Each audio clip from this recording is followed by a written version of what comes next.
Hey, Miles, Alex Dodd from the Clemson Insider. How'd you feel like the defense looked today and in the first scrimmage of fall camp?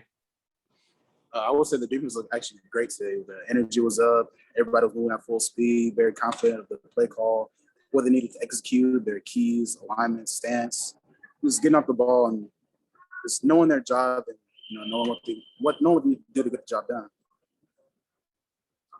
How much do you think having all those fifth and sixth year guys helps with that? Just being more prepared than a lot of teams moving into a scrimmage like this. Oh, for sure. I feel like there's a huge safety net almost having a Skowski, knowing back there, even like all the other defensive linemen, veteran defensive linemen that I'm playing beside. It's such a huge safety net in my head to where I guess they know they know the tendencies of different teams, how the offense wants to play.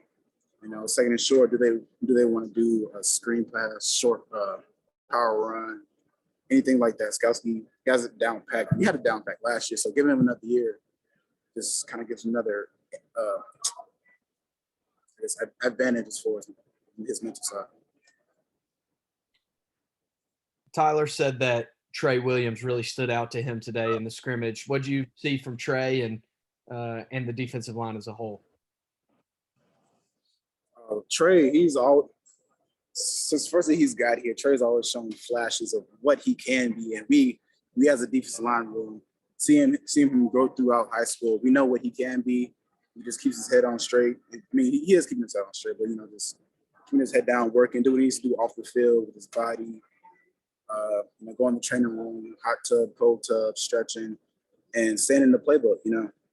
He's always shown flashes, and today it was put on display of what he can do. He was getting in the backfield a whole bunch. Got a field goal block. Just doing everything. It was a big effort day for him. That's why he stood out today. Miles, you've been around Xavier Thomas for a while now. Just give me your assessment of him and him coming back after the injuries, COVID, and all that stuff, and kind of what have you seen from him as he prepares for another season, a big season for him that could vault him to the NFL quite possibly.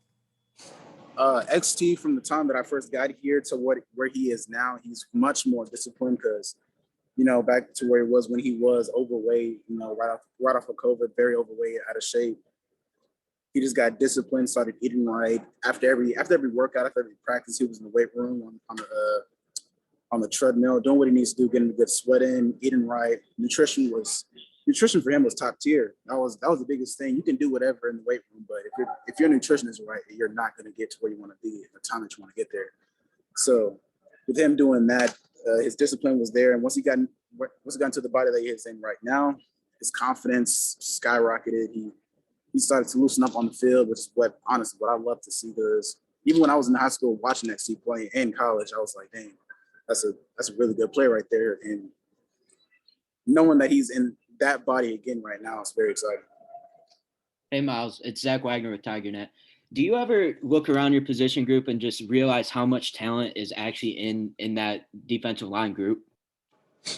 Oh yeah, I do that all the time, honestly. With five returning starters specifically in the defensive line group, it was really put on display today because everyone stood out today. Me, KJ, XT, Justin Massel, Justin Foster. Everyone just stood out, did what they needed to do, got the job done, was in the backfield, a whole bunch of plays. And as far as the D-tackle room, Brian, DJ, Rook, Trey, everybody stood out today, good hands. Got in the backfield.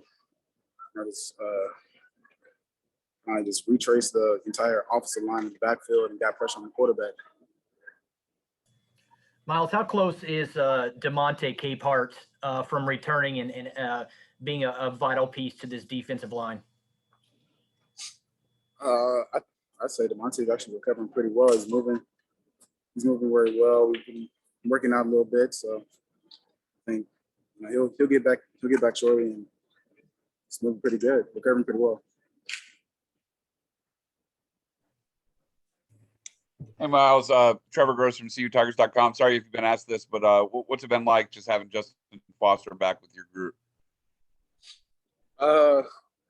I guess having Justin Foster back is almost like having like the father back on the D line because he's kind of like the old head of the D line and just gets the job done. He likes the nitty gritty stuff. Loves to go through people. Loves power rushes. Loves to use power on run plays. And he's been here. I forget how long he's been here, but he's been here a while. So he knows what to do. He knows what it takes to get to a national championship. So we're always listening to him. So it's great to have him back. Yeah, he was a freshman with that 2018 group that won the national championship. Oh yeah. Anything else for Myles? Yeah, Myles, this is John Blau with the Post and Courier in Charleston. Brian Brzee was talking earlier about just you guys are really close as a group of defensive line that if a guy doesn't show up to a workout, you guys are going to get your car over to his house and bring him down for a workout. You guys really kind of work together to kind of get to your ultimate potential. I mean, how much are you guys kind of seeing that kind of paying off in practice and scrimmages now?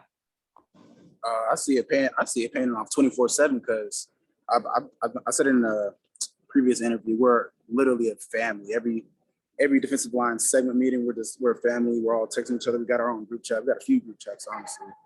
We're just talking to each other. Like you said, if there's a workout that we just say that, hey, we're going to be at the field on Saturday at 3:00, be there. And if we know you're in town and you're just like sleeping late, we will come to your apartment, knock on your door, bring you out, take you out here, and pretty much force you to work out with us. Not in a negative way, but we're all out here working out, and it's honestly fun just having everyone out here having a good time, but still learning the plays and executing the plays and doing what we need to do to succeed on the field. Hey, Myles, Myles. Coach said Alexis. Go Hey, ahead. quick. Sorry if you've been asked this before, but when it comes to obviously, had a good freshman season, what do you feel like you have to do as a sophomore now to kind of really step things up? Step things up. For sure, it's better consistency in pass rushing, all around, honestly. Against the run, I was pretty good, but I can always be better. And pass rushing, I was really very inconsistent going against different competitions, going against different offensive tackles. I could feel myself playing down and up the competitions. I should be playing at pretty much top tier, my best ability every offensive tackle. So just more consistency in my pass rushing, more consistency in being successful against the run, and knowing the plays and being confident in the play call and knowing my job and key. Myles, Coach told us that y'all had no penalties today on defense. Pretty rare especially for a first scrimmage. How much pride do y'all take in that and the discipline? Oh, we took a lot of pride in that. I think that's kind of a reflection of the veteranism in our defense. Just knowing when Rosie's could be approaching, when there's like just the discipline of knowing how to put a ball in the secondary, knowing when not to jump on the D line, and kind of just the discipline all over the defense. It was a good showing out here today.